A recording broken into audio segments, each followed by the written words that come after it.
This Torah class is brought to you by TorahAnytime.com. Okay, Parshas Behar. This evening we have a very complex topic. So to really fully grasp what we're going to learn this evening, it's not enough to listen with a half an ear or even 99%. Today we're going to experience what we call critical thinking. You know, people could be involved in many different endeavors in life, and people may have studied many different disciplines. But nevertheless, if one has not trained his mind in the process of Gemara logic, their mind has not really been fully tuned and honed in to be able to think clearly and analytically. So what we're going to learn this evening is a lesson in what we call Gemara thinking, halachic thinking, but you have to pay very close attention. Okay. The Gemara tells us, a very well-known Gemara. The Gemara tells us a story. Okay? Shnayim shahayu mahalchim adarach. Two people were going on the road. They're in the desert. Uviyadecha mehem kiton shamayim. And one of them has a jug of water. Okay? Beautiful, wonderful story. Who cares that one of them has a glass of water? Says the Gemara, Im shoysin shneim mesim. If they both are going to drink the water, they're going to split the water. Let's say they have a 20-ounce bottle of Poland Spring. If Reuven's going to drink 10 ounces, Shimon is going to drink 10 ounces, they are both going to die. The sun is scorching. The heat is impossible. If they both split the water, they will both die. If one of them drinks the water, he'll have enough hydration to be able to reach civilization and he'll survive. So now you have a great dilemma. What do you do with the water, right? Reuven's holding on to the water. Should he be a nice guy and split it? What would the logic of that be? They're both going to die. Should he take it for himself? Isn't that selfish? Should he give it to his friend? That's like suicide. What should he do? Darash ben Petura. Ben Petura advanced the following argument. Mutav sheyishtu shneim.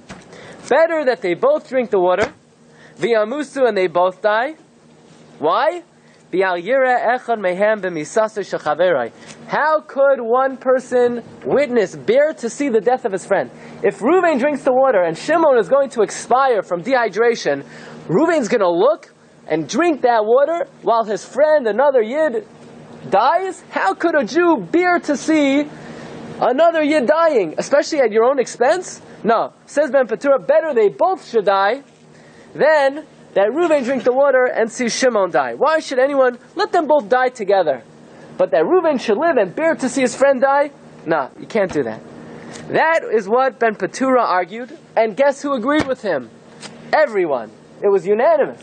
All the Chachamim agreed with Ben Petura until a great man by the name of Rabbi Akiva stood up. Ad Sheba Rabbi Akiva, until Rabbi Akiva came, V'limed, and Rabbi Akiva taught the following. V'chei achicha imach. Your brother should live with you, which means like this. Yes, you have to make sure your friend lives, but only with you, only if your life is taken care of first.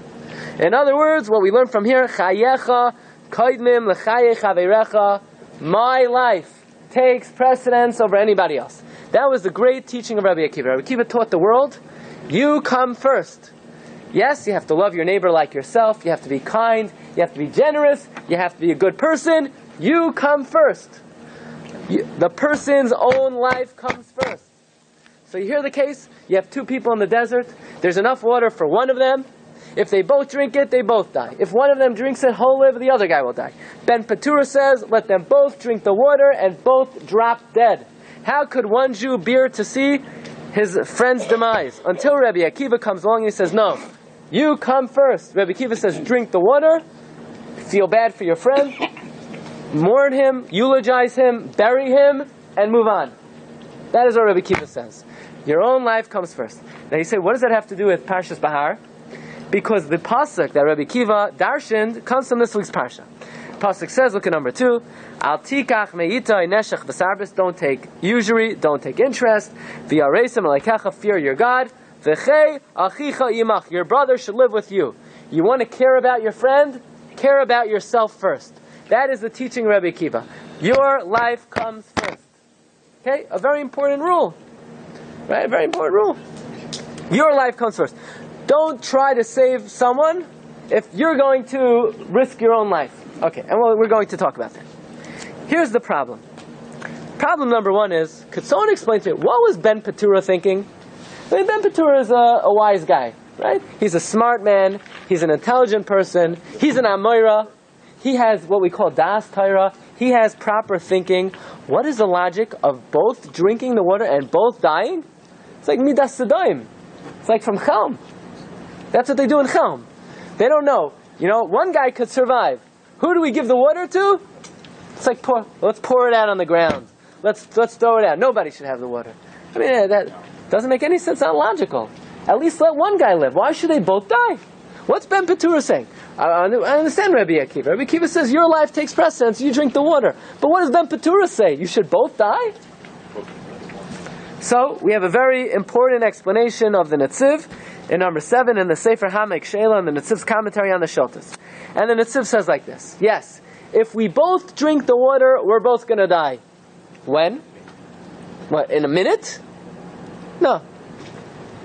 Before we get out of this desert. In other words, if one guy drinks the water, he'll be able to travel 3 days and he'll survive. If we both drink the water, they're not going to drop dead immediately. They'll both, let's say, live 1 day, but none of them are going to make it out. So Ben Petura says like this.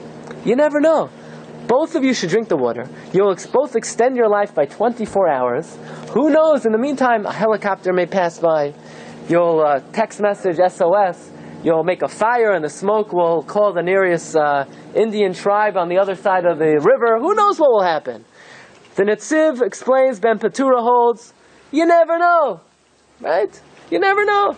Both of you should extend your life, what we call Chaye Shah, temporary life, then have one person live forever and the other person die immediately. Says Ben Petura, they both should drink the water. It's in all likelihood neither of them are going to get out of the desert. No, let them both at least have the chance to survive. Then have one guy definitely live and one guy definitely die. Until Rabbi Akiva says, no, be selfish. Don't say, you know what, we'll both live for 1 day and who knows. Rabbi Akiva says, you got to take care of your own life first. God gave you life. Your primary responsibility is to yourself.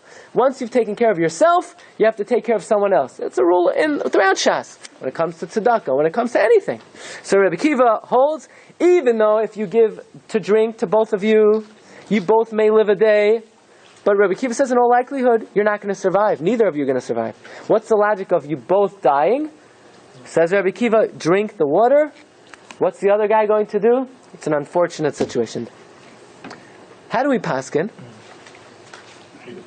What does the Rambam say? The Rambam says absolutely nothing. What does the Shulchan Aruch say about this issue? Shulchan Aruch says absolutely nothing. So what do? Most Rishonim and Achronim paskin like Rabbi Akiva. Why? So it's interesting. Tzitz Eliezer brings down a couple of reasons why the Gemara implies we paskin like Rabbi Akiva. Because the Gemara doesn't say Ben Petura says, Rabbi Akiva says, Amar Ben Petura, Amar Rabbi Akiva. The Gemara says like this. Ben Petura gave an argument, Darash Ben Petura. Ad Sheba Rabbi Akiva, until Rabbi Akiva came, that implies until settling the matter for good. Until Rabbi Akiva came and closed the book on the issue. Once Rabbi Akiva came along to the world, Rabbi Akiva said, you come first, case closed. Additionally, there are those who say then Ben Petura never meant you're both obligated to drink the water and both die. Ben Petura just meant that would be the pious thing to do, the saintly thing to do, the lefnim mishur sadin, but not that you're required to do that. So if you want to know what the halacha is, we paskin like Rabbi Akiva. Okay? So far, so good.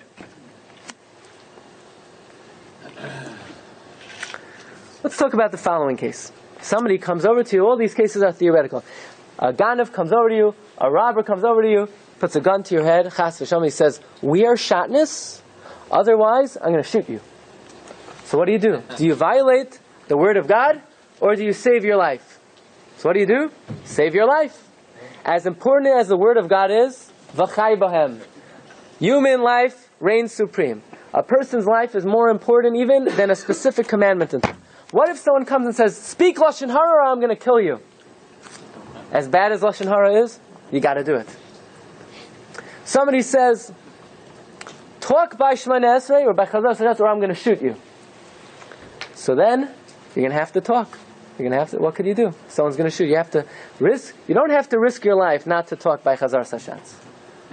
You don't have to. Okay. What if someone comes over to you and says, commit adultery or I'm going to kill you? You have to give up your life. Someone says, go to the Buddha store, whip out, a little doll of the Buddha and bow down to the Buddha or I'm going to kill you. You have to give up your life. What if somebody says to Reuven, kill Shimon or I'm going to kill you? Is Reuven allowed to, I don't want to pick on that name, right? Let's say somebody comes over to Abraham. He says, Abraham, I'm going to kill you unless you kill Yitzchak. So what's the halacha? Is a person allowed to save their skin by killing their friend? No. You're not allowed to kill someone else to save your skin.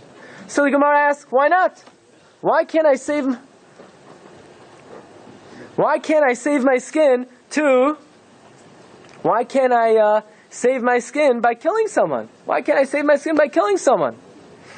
Why not? So the Gemara says a logic. The logic is like this. Right now, you have a dilemma. Should I save my life by killing... Should Abraham save his life by killing Yitzchak? Or should Abraham say, you know what? I will be killed. So on the one hand, Abraham says, look, I'm allowed to violate anything in the Torah to save my life. Why can't I kill Yitzchak to save my life? Says the Gemara a logic. You know what the logic is? The Gemara in Sanhedrin Daf Ayin Dalet says, Mi yemar didama didach sumak tfei. Who says your blood is redder? Dilma dama dahu gavra sumak tfei. Maybe the blood of that guy is redder. In other words, what are you doing? You want to save your skin by killing Shimon. Reuven wants to save his skin by killing Shimon. So what's Reuven saying? Reuven's saying, the value of my life is greater than the value of Shimon's life. How do you have a right to say that? How do you know whose life is more valuable in the eyes of God? Well, I learned more than him and I'm more important than him and I'm this and that. No, you can't play God. Says the Gemara, one may not kill someone to save their own life because who says that my blood is redder than his blood? You get the logic? You can't play God. You can't put a value on human life. You can't put a value on human life. You cannot kill someone to save your skin. Fine. That's a well-known Gemara, right? I think most of you have heard that before. You can't kill someone to save your life. Who says your blood is redder than his? What about the following case? Someone comes over to you and says, you stand there like a goylem. I'm going to push you. Someone comes over to Abraham. He says, Abraham, I'm going to push you on baby Yitzchak. And, Yitzchak is going to be killed. But you're not going to be the Rotzeach. You're not going to be the murderer. Because I'm pushing you. You just stay there like a goylem. You don't move. Do whatever you want. You could be whatever on your phone while I'm doing it. You could be writing a letter. You just passively stand there while I push you on to the next guy. Otherwise, I'm going to kill you. You hear the case? You can't actively kill someone to save your life. Could you passively kill someone to save your life? Could you stand there, again, then a guy comes over, he says, either I kill you, or stand there and allow yourself to kill someone else. Are you allowed to save your skin by passively killing the next guy? No. Yes. Absolutely yes. What? A Jew. A Jew is allowed to save their own skin. In other words, what do you mean? You have an opportunity to save another Jew's life. More than that. You are the instrument that is killing the next Jew. No. You could passively stand there like a goylem, save your skin, and be the instrument that kills Shimon. Says Tosfos in Masechta Sanhedrin, and in Masechta Yevamos, and in Masechta Avodah Zarah, and in Masechta Psachim. In this case, the logic of who says that my blood is redder works the opposite way. In other words, I can't actively kill you to save my life because I can't take into my own hands the decision that my life is more important than your life. But what if I'm not making that decision? What if someone else is making that decision? The guy says, either I kill you or I'm going to push you on to the next guy. So why do I have to let myself be killed? Who says his blood is redder than my blood? So I'm allowed to stand there and allow myself to be pushed because what? I should say, no, kill me? Who says his blood is redder than my blood? I can't take the decision into my own hands and kill him to save my skin. But if I'm not making that decision, if I'm passive, I'm sheva al tasa, I'm just a passive stander by. Even though I'm the instrument in his hand, I'm allowed to stand there and allow myself to kill someone to save my own skin. That is what Tosfos writes throughout Shas. In Psachim, in Yuma, in Sanhedrin, in Yevamis, and Avodah Zarah. Take a look in number 5. Tosfos says like this. V'roitzeach gufei, the murderer himself. Ki mechayiv limsar atzmai. When does someone have to give up their life? Hanimili kaidim sheharg b'yadayim. Not to kill someone actively. Aval heicha d'loi avid masa. But if you're not doing an act, you're standing there and they're throwing you onto a child. And the child is being crushed. Mistavra, it is logical. She'ein chayiv limsar atzmai. You're not obligated to give up your life. Why? Because you know what I could say? Why should I give up my life? Who says his blood is redder than my blood? My chazes, who says the dama de chavroi, that the blood of my friend sumki tfei is redder? Dilma dama didi sumki. Maybe my blood is redder. In other words, I can't shoot Reuben, can't shoot Shimon to save his life, because who says Reuben's life is more valuable? But if Reuben's going to be the instrument to kill Shimon, then Reuben can say, I could be the instrument. I'm not deciding that my life is more valuable. Why should I give up my life? Who says his life is more valuable? In other words, there's a logic to say a human being cannot take into his own hands a decision whose life is more valuable, and therefore, if you're not acting, you could just passively sit there and allow whatever happens to happen. But you can't do it. You can't kill, but you could be passive. Okay? You got it? This is just the beginning. You can actively kill someone to save your life. You could passively kill someone to save your life. So understand that. 2 people walking in the desert. Reuven has the water. What does Ben Petura say? Split it. Why? How could anybody bear to see their friend die? What's the problem? Why can't I take the water for myself? What's the problem? Why can't I save my life by drinking the water? Am I actively killing you? Of course not. I'm not actively killing you. I'm not shooting you. You're dying of thirst. Anytime we learned, I can't actively kill you to save my life, but I could passively kill you to save my life. So why wouldn't Ben Petura say, drink the water, Reuven, gesundheit hate. Shimon's going to die? I could even be the instrument that kills Shimon. So certainly I could drink the water and Shimon is stuck without water. Also, why does Rabbi Akiva have to come and say, you know why Reuven could drink the water? Because Reuven could say, I come first. I'm more important. And let's say Reuven can't say that. Even if Reuven was equal to Shimon, Reuven could still drink the water. You know why? Why not? But I should give it to you? Who says your blood is redder than my blood? In other words, if I'm not making the decision, if I'm not actively killing you, then of course I'm going to save my skin. It doesn't matter what the ramifications are, what the repercussions are. I can't actively kill you because that's saying I'm more important than you. But if I'm not actively killing you, if I'm just the instrument in the other guy's hand, or if there's only 1 cup of water, why can't I drink the water at your expense? What do I need, Rabbi Akiva? You know, the great Rabbi Akiva comes into the Beis Medrash and he says, I come first. Forget about I come first. Of course you could drink the water. I'm not actively killing you. I'm passively killing you. Yeah, if you get this, if you could say over this question, you're worth $1 million. This is a very complicated question, but we're saying it very clear. Okay? Again, we've established, based on the logic of who says that your blood is redder than mine, that I can't save myself by actively killing you. But I could save myself by passively killing you. So if that's the case, why isn't it obvious that 2 people in the desert, the guy with the water, he could drink it? Who says Shimon doesn't possibly wait until Reuven is going to drink his water? If Reuven drinks the water, why is Shimon going to die? Because of anything Reuven actively did to him? No. It's because he's stuck in a circumstance that he has nothing to drink. So the same way Reuven could be the instrument in the guy's hand to kill Shimon, certainly Reuven could pick up the water and drink it. What's going to happen to Shimon? It's not Reuven's problem. But maybe that's the problem. Because no one's forced. That is going to lead Shimon to kill Reuven to get his water and to drink it. No, Shimon's a nice, he's a yeshiva, he's an Edel. Yeah. No, if you're worried, if Shimon is standing there with, but you don't have to, okay. Whose question is this? This is the Kasha of Hagoin, Rav Moshe Feinstein, Zechatzak Levracha, in the Igros Moshe. Again, the question is, if you could be the instrument in someone's hand to save your skin, then why can't I drink the water? I'm not actively killing you. I'm drinking the water, and now you're stuck in a situation where, you're going to die, but I didn't do that to you. Okay? So Rav Moshe answers this question with the following brainstorm. It's like a flash of lightning. Okay? You have the two end cases clear? I can't actively kill you to save my skin. I can passively save you to save... I can passively kill you to save my skin. No active, yes passive.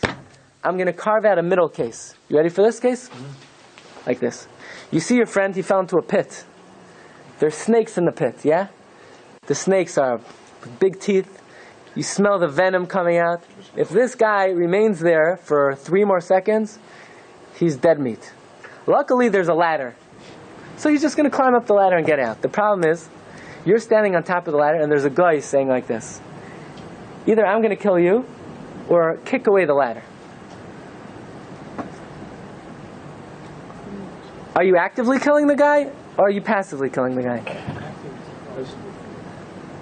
On the one hand, you could say, I'm not killing him. Who's killing him? The snake. He has the way to get out. I'm removing his method of being saved.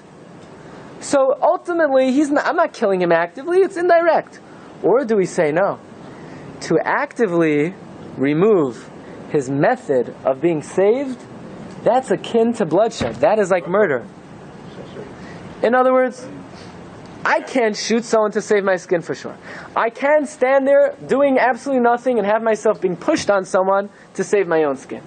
But what about a case where somebody's threatening me to kill me unless I actively destroy someone else's method of being saved? Says Rabbi Moshe Feinstein, Zechatzak Levracha, it is obvious, not so obvious, but he says it's obvious that you have to give up your life not to kick away the ladder where the person could be saved. Why is that different than not having to give up your life and you could stand there and have someone push you on the next person? Because if you're just standing there, you're not doing anything. You're not acting. You're not doing a maisa. You're standing there completely passive. The next guy is pushing you onto the... So, are you a good guy? You're not a great guy, but you're allowed to do it to save your skin. But, says Rav Moshe, to actively remove his method of being saved, that is like murder. Oh, that is like murder? You can't do that to save your skin. Okay? Says Rav Moshe, 2 people going in the desert. Reuven has a cup of water. If Reuven's going to drink that water, is he passively killing Shimon? Or is he actively removing the way that Shimon's skin could be saved? He's actively removing, it's like removing the ladder. It's exactly analogous to someone kicking away the ladder from the guy in the pit. Also passive. Right. He owns it. What? But in that case, the other guy has a ladder and here it's my water. Yeah, but if in an ordinary circumstance, I would be required to give you that water because I have responsibility to save you. So since I have a responsibility to save you, the fact that I own it is meaningless.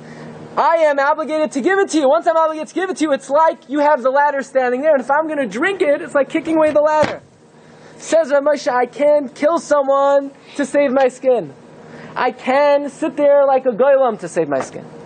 But I also can't actively kick away your method of being saved from a dangerous situation. And since I can't do that, Ben Petura is 1000% correct. Why? We're both in the desert. I have water, I drink it, I live. I give it to you, you live. So what am I going to do? I'm going to drink the water? This water is your ladder. by me drinking the water, it's actively removing your method of being saved. I can't do that to save my skin. So why is Ben Petura not correct? Ad Sheba Rabbi Akiva. And Rabbi Akiva says, my water is not like the ladder in your pit. You know why? Because it's mine.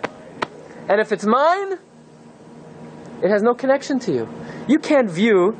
Shimon can't say, don't drink my water. Don't drink it. It's my ladder. Reuben can say, it's not your ladder. I own the water. I come first.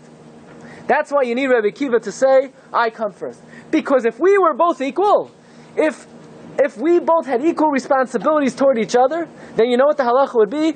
I can't drink the water because it's like kicking away your ladder. So you hear what Rav Moshe is saying. Rav Moshe has carved out an in-between case. You can't actively kill someone to save your skin. You could passively kill someone to save your skin. What about actively removing your method of being saved? That's the Gemara in Bava Metzia Daf Samach Beis. That is this Gemara. This Gemara is the medium between actively killing someone and passively killing someone. And Rav Moshe says, actively removing his method of being saved is analogous to what? Kicking away your ladder. Okay. Let's just define one more thing. Okay? What is the logic? Why can't I kill you to save my skin? What's the logic of that? Why can't I kill you to save my skin? Because I'm taking into my own authority that my blood is redder than your blood? So what? What's an Avera in the Torah to say my blood is redder? I'm allowed to wear shatnez to save my skin. I'm allowed to speak Lashon Hara to save my skin. Why can't I kill you to save my skin? So you ready? Rashi explains that you know what the logic is? The logic is like this. The logic is, you know why I could wear shatnez to save my life? I could wear shatnez to save my life because as valuable as it is to listen to Hashem, Hashem values life more than a specific mitzvah. Hashem values life more than Lashon Hara, more than Limud Torah. Jewish life is of utmost importance. But if someone comes to me and says, shoot Shimon or I'm going to kill you, so what I'm going to say, oh, I really don't want to do this Avera, but life is so important.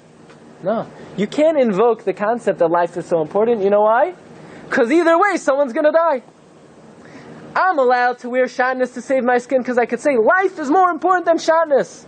But what are you going to say? Life is more important than killing? Either way, someone's going to die. So now think about it. If I kill Shimon, if Reuben kills Shimon, Shimon's going to die. If Reuben doesn't kill Shimon, he's going to die. So either way, someone's going to die. So what should Reuben do? Why add an Avera into the equation also? So don't do the Avera. That's the logic. The logic is, you know why you can't kill someone to save your life? Because normally you're allowed to do any Avera. Think of it this way. Life is worth $100 and a mitzvah is worth $10, let's say. So I am allowed to violate an Avera to save my life because my life's $100, a mitzvah's only 10. But if either way $100 is going to be lost because either way someone's going to die, why add insult to injury and throw an Avera into the equation? Why kill you and do the Avera of killing you? You should get killed yourself. What about So if that's not logic, then I should not be allowed to kill someone even passively. Yeah. What about someone who's not Jewish? How do they fall into it? That's a very important question. We value all human life, and for the specific halachas, we're going to speak about it after. why can't we employ this extend both lives and rely on the Pachon? Maybe a helicopter will come and save them. No, that's you can't have bitachon on someone else's account. Someone comes to you for tzedakah. Get a job. Have bitachon in God. That bitachon is for you, not to tell the next guy, right? So that's not in the equation. Okay. So the question is, if human life is of utmost importance, and either way someone's going to die, so how can I do the Avera? Why am I allowed to passively kill you? Why am I allowed to passively kill you? If either way someone's going to die, why what? Why throw an Avera into the equation of passively killing you? So you have to say that there's no Avera of passively killing someone. I'm not the murderer. He's the murderer. He's pushing me. My Avera is not saving you. There is no avera of not saving someone if it means your own life is at stake. Okay? You're not required to save another person if it means your own life. So, what do you mean, but he's about to die? You're not required to save him if it means risking your own life. Okay? So basically, what we've done so far is we've created a very subtle, very fine middle ground between active and passive. Okay? Now I want to move on to another case. Okay, we once discussed this topic before when we spoke about organ donation, right? And we said like this: is a person allowed to risk their life to save their friend? Are you allowed to risk your life, put your life in jeopardy to save your friend? And the exact case is like, the governor comes over to you and he says, that nice hand of yours, you see this saw in my hand? Either I am going to kill your friend or I'm going to saw off your hand. Yeah, it's not such a pleasant shiur, right? Either, right? Do you have to allow your hand to be sawed off, cut off, to save your friend's life? Now, is anything going to happen to you? Yes. Let's say nothing. Let's say you have the best doctors right there. They're ready to, close up the wound. Do you have to give up your pinky to save your friend's life? No, you don't have to. Why? A number of different reasons. The Radbaz says, you have it on your sheets. We once spoke this out in Shas Teshuvos Radbaz Siman Elef Nun Beis, that a person is not required to give up a limb to save their friend. One reason being, the Torah's ways are darchei noyam. The Torah's ways are pleasant. The Torah would never require you to do such a difficult thing to save someone else's life. Says the Radbaz, what if it's a matter of risking your life to save your friend? Are you allowed to risk your life to save your friend? Are you allowed to?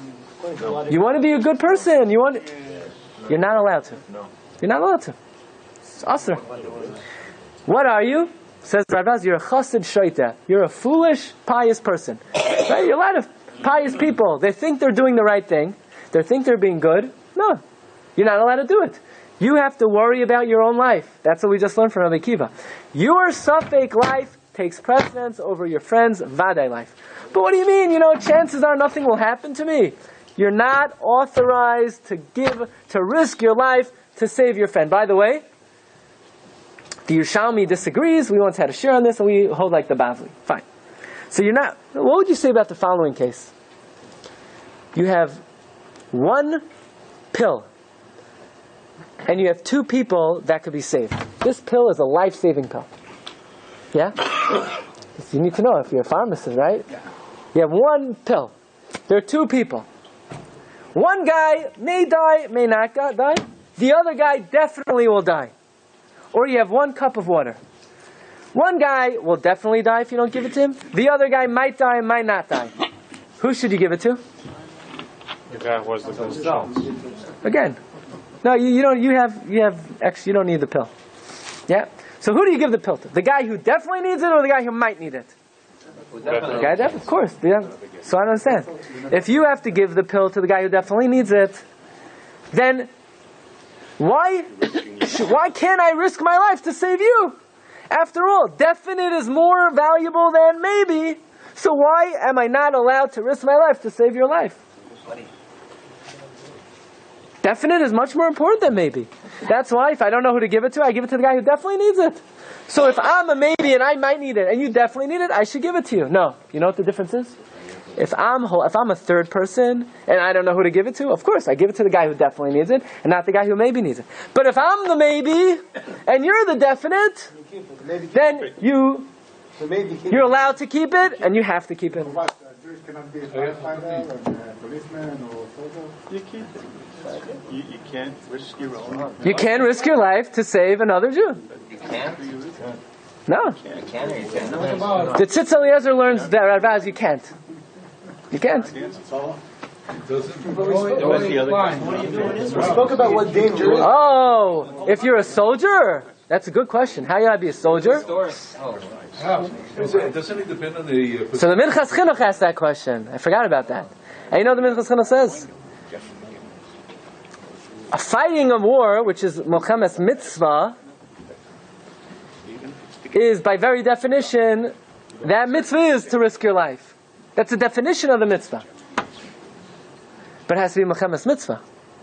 If you're just, I want to be, if you're not involved in a Mochames mitzvah, you can't risk your life. We once touched on this. Roy Klein in Lebanon. Yeah, he threw himself on a grenade to protect his. So, are we going to learn out halacha from what this person did? Just know what was it. He Was said it he right saved 5 thing to do? soldiers. I mean, He saved 5 people? Yeah. Yeah. What about the 2 tablets? Let's say So, one second. If somebody is saving a number of people, that may be different. But in general, one is not allowed to risk their life to save someone else. Not allowed to. What if they're their rabbi? Their rabbi or their parent? No. This was in Israel.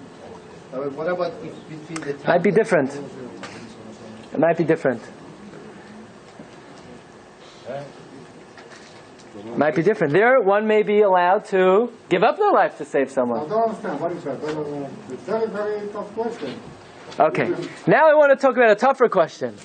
Okay, you ready for this? Okay. 3 people walking in the desert. One guy has water, but he's hydrated. He's on IV. He's taken care of. He's attached to there's a pull and spring machine, and he has IV stuck into it. He'll be hydrated for the next month. He has 1 cup of water. 2 people. Who does he give it to? So this is you find interesting. Who does he give it to? Would it be a machlokes between Rabbi Akiva and Ben Petura? Would Ben Petura say, 1 cup of water, 2 people, let them both drink it and they both die? And what would Rabbi Akiva say? Rabbi Akiva only said you're allowed to drink it because it's yours. But here, you're a 3rd person. So maybe in this case, Rabbi say, where you're a 3rd person with a cup of water and you have 2 people, everyone would agree you should spill it out and they should both die. Or both drink it, Or they should both drink it and both drop dead. You know who paskins that way? Chazon Ish. Why? Let's think about it. If there are 2 people in the desert, and one of them has a cup of water, why does Rabbi Akiva say I could drink it? Why doesn't he agree to Ben Petura that we should both drink it? I could drink it because it's mine. But in this case, I'm a 3rd person, I don't need the water. And there are 2 guys over here. Who should you give it to? Reuven? And what's going to happen to Shimon? Give it to Shimon? What's going to happen to Reuven? So who are you going to give it to? Who are you going to give it to? You give it to Reuven, Reuven can't drink it. Because he would only be allowed to drink it if it's his, but it's not his, so he'd have to give it to Shimon. Says the Chazon Ish, in number 15,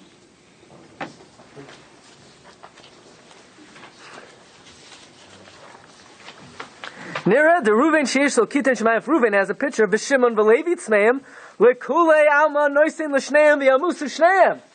Even Rabbi Akiva would agree, you give it to both and they both die. The only reason Rabbi Akiva says you could drink it is why? Because it's yours, but if it's not mine, then I give it to both of you. By the way, this is a perfect lesson. There's a rule that Piskei Torah, the laws of the Torah, are exactly the opposite of what you would think naturally. The exact opposite. If you read a halacha and you say, hey, I think just the opposite. Right? You hear this? Now, that's what the Chazon Ish writes in his footnotes on Reb Chaim Brisker. The first Reb Chaim al Rambam. However, the Chazon Ish is not so sure about this.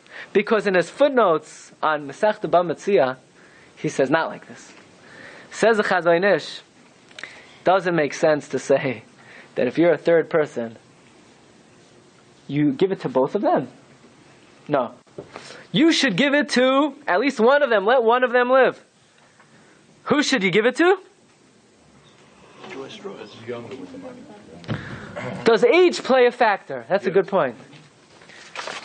Rav Shlomo Zalman Auerbach writes in Madura Tinyana, number 29, Siman Pei Vav. Age does not play a factor in deciding who to give something to. What about if you're a kohen Yeah. You know, After the show of last week. maybe I shouldn't say this. Right, good. You know, remember the Titanic was going, so they said, who's saved first? Right, so that's how you know. What does the halacha say? Just the opposite. Holiest kaidem leisha. Man takes precedence. Now, not for everything. There's certain things women take precedence for. For a number of things.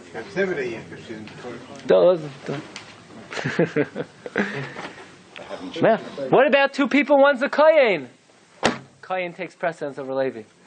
One's a Levi, one's a Yisrael. Give the water to the Levi. One guy is a mamzer and one guy's in a sin. You give it to the mamzer. What if the mamzer is a Talmid Chacham and the Kohen Gadol is an Am Haaretz? You give it to the mamzer Talmid Chacham over the Kohen Gadol Am Haaretz. Do these halachos apply nowadays? No. Rav Moshe Feinstein writes in Igros Moshe Choshe Mishpat, not only because of last week's share, because who says the guy's a Kohen, right? But even aside from that, Rav Moshe writes, number 19 in Choshe Mishpat, Siman Daled, Kasha Lasois Maisa B'La'ian Gadol. That which the Mishnayos tell us in Masechta Horayos, that what? That a Kohen precedes a Levi precedes a Yisrael, and so forth. Very difficult to follow that nowadays. Just imagine, you have two guys in the pit, and you can only bring one of them. You want to come out? Yeah. Let me ask you a question. Do you remember, did your father ever take 5 silver coins for the redemption? You said, what? What are you talking about? Get me out of here. No, this is a very important question. Did your father ever buy the first aliyah? Get me out of here, right? You're going to give him an interview with the Kayin. Or then, imagine they're both equal. So you say, Ruvain, what does it say on Daf Lamed Gimel and Ba Metzia? You don't know? Okay. Shimon, what, you're going to give him a fire, you can give him a test? You're going to start submitting, okay, here's your test with a number 2 pencil. The other guy, you send down the pit a test. Whoever gets a higher mark you're going to save him. What time did you get to the Rabbi Shir Wednesday night? 8:32. And you? And you're going to have a bet. Who's yeah. With respect to Reuven and Shimon. Yeah. You said, well, it's my water. Yeah. Therefore, I take precedence over it. Right. What if you have a different middle ground where Reuven is holding Shimon's water? Oh. So, but if Reuven owns it, if Reuven owns the water, then it's Reuven's. There's an interesting question. Could Shimon steal the water to save his life? After all, I'm allowed to steal to save my life. In this case, you're not allowed to steal to save your life. Because it's killing. Okay. So Rabbi say, what would the halacha be? 3 people. One guy has the water and you have 2 people who need the water. Who do you give it to? Machlokes achronim. Some say you give it to both. You have to let them both die. Right? It's halacha l'maisa. You're a doctor. You only have an hour of time. You could do surgery on one of 2 people. Who do you do surgery on? They're both kaihanim. They both know 15 and a half blot of Gemara. Right? Who do you do? Some would say you do half hour on one, half hour on both, and let them, Yeah, the Chazon Ish has such a possibility. The Sefer Cheker Halacha and the Tzitz Eliezer says that's what you do. If you only have 1 glass of water to give to 2 people, Tzitz Eliezer says you can't choose. Chazon Ish has a possibility that you should choose. Okay, Rabbi say, 2 more minutes. Let me just tell you one question. One question on this whole idea that your life takes precedence over your friend's life. Okay, that's an important rule. Even if you look in the Ramban on Chumash, it says, you should love your friend like yourself. Ramban says, no, it doesn't really mean that. You shouldn't love your friend like yourself. You come first. Ramban says, when the Torah says love your friend like yourself, it's haflaga, it's an exaggeration. You come first. Okay. Who told us that the mitzvah of Yahavta l'recha kamaycha is a klal gadol b'Torah? Rabbi Akiva. And Rabbi Akiva says, Amar Rabbi Akiva, v'yohavta l'recha kamaycha zeh klal gadol b'Torah. This is a great rule in the Torah. There's one word that Rabbi Akiva adds that is completely superfluous. B'Torah. Of course it's a great rule in the Torah. What is a great rule in the encyclopedia? It's a great rule in the comic books. Why would he have to say B'Torah? Just say Zeh Klal Gadol. This is a great rule. Why say B'Torah? Says the Chassam Sofer, because when Rabbi Akiva got up on his feet and he said, love your neighbor like yourself, he didn't mean it. Because I don't have to love you like myself. You know why? Because I come first. If I have the water, it's mine. If I have the pill, it's mine. I come first. Rabbi Akiva was talking about a limited circumstance when he said you have to love your friend like yourself. You know what it is? Bat Torah. When it comes to spirituality. Which means like this. If I have 1 cup of water, I drink it. But what if I have 1 hour of time? Should I learn or should I teach you? What if I have 1 day? What if I have 1 opportunity? Should I learn with myself or should I give up of my own ruchnius and spirituality to teach you? Says the Chassam Sofer, you know what Rabbi Akiva is saying? When it comes to the physical world, I come first. When it comes to the Torah, you come first. V'yahavta l'reacha kamecha, zeh klal gadol b'Torah. So Rabbi Akiva is l'shitase. You know why Rabbi Akiva says v'yahavta l'reacha kamecha, zeh klal gadol b'Torah? It's only b'Torah. When it comes to water, when it comes to medicine, when it comes to tzedakah, me. Selfish, that's a halacha. You can't risk your life to save your friend. You come first. You only have $1, you keep it. But when it comes to ruchnius, when it comes to Torah, you have the opportunity to grow yourself in Torah, or you could help someone else. Says Chassam Sofer, Bat Torah, v'yahavta l'recha kamocha, zeh klal gadol b'Torah. Rabbi, have a wonderful evening. You've just experienced another Torah class brought to you by TorahAnytime.com.